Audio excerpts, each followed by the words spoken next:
Hello, everyone. It's that time of day again. It's story time.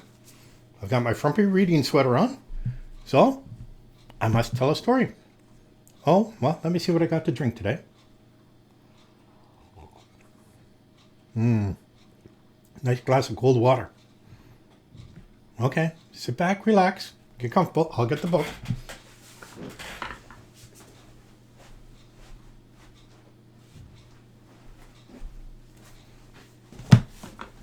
Okay, let me get some reading glasses here.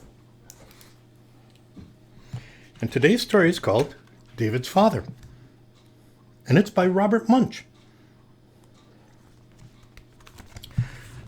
Julie was skipping home from school. She came to a large moving van. A man came out carrying a spoon, only it was as big as a shovel.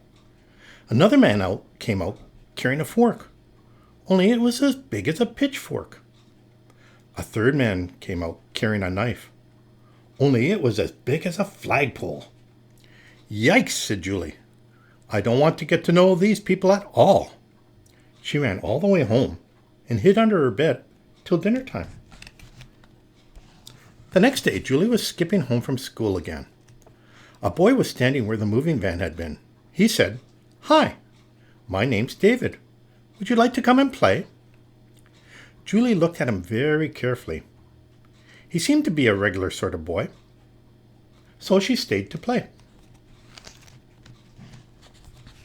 At 5 o'clock, from far away down the street, someone called, "Julie, come and eat." "That's my mother," said Julie. Then somebody called, "David." "That's my father," said David. Julie jumped up in the air, ran around in a circle 3 times, ran home, locked herself in her room, till it was time for breakfast the next morning. The next day, Julie was skipping home, and she saw David again. He said, "Hi, Julie. Do you want to come and play?"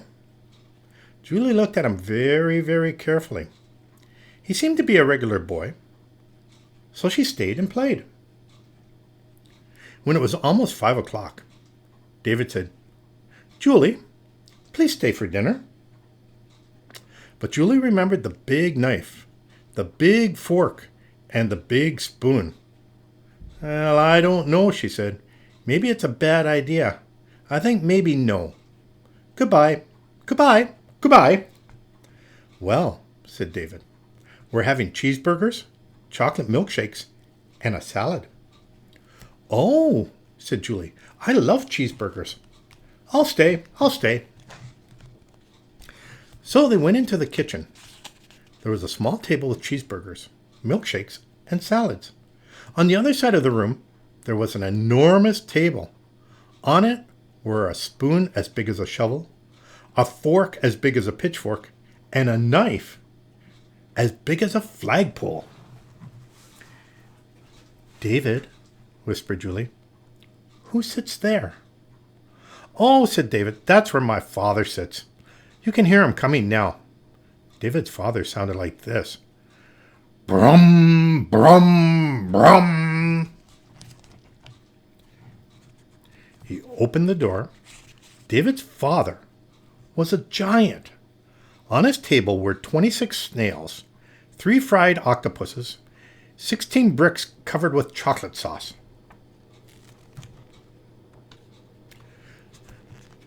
David and Julie ate their cheeseburgers, and the father ate the snails.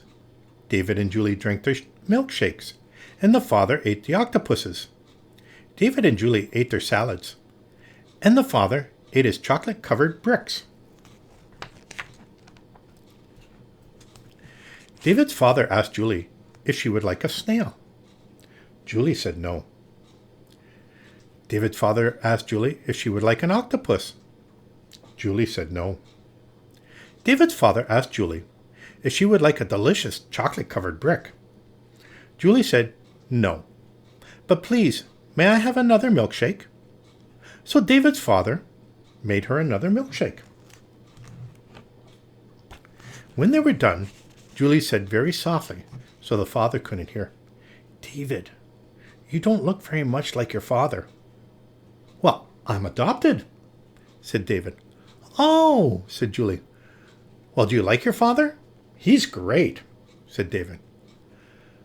Come for a walk and see. So they walked down the street. Julie and David skipped, and the father went brum, brum, brum.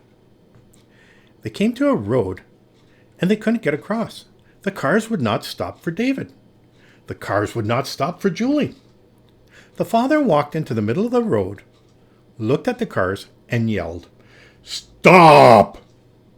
The cars all jumped up in the air, ran around in circles 3 times, and went back up the street so fast they forgot their tires. Julie and David crossed the street and went into a store. The man who ran the store didn't like serving kids. They waited 5 minutes, 10 minutes, 15 minutes. Then David's father came in. He looked at the storekeeper and said, "These kids are my friends." The man jumped up in the air, ran around the store 3 times, and gave Julie and David 3 boxes of ice cream, 11 bags of potato chips, 19 lifesavers, all for free. Julie and David walked down the street and went around a bend. There were 6 big kids from grade 8 standing in the middle of the sidewalk. They looked at David. They looked at Julie. And they looked at the food. Then one big kid reached down and grabbed a box of ice cream. David's father came around the bend. He looked at the big kids and yelled, "Beat it!" They jumped right out of their pants. They jumped right out of their pants and shirts and ran down the street in their underwear. Julie ran after them, but she slipped and scraped her elbow. David's father picked her up and held her. Then he put a special, giant Band-Aid on her elbow. Julie said, "Well, David, you do have a very nice father after all, but he is still kind of scary." "You think he is scary," said David. "Wait till you meet my grandmother." Oh my. Well, that's the end of the story. I hope you have a good day. Take care of everybody. Take care of yourself. And I'll talk to you tomorrow. Bye now.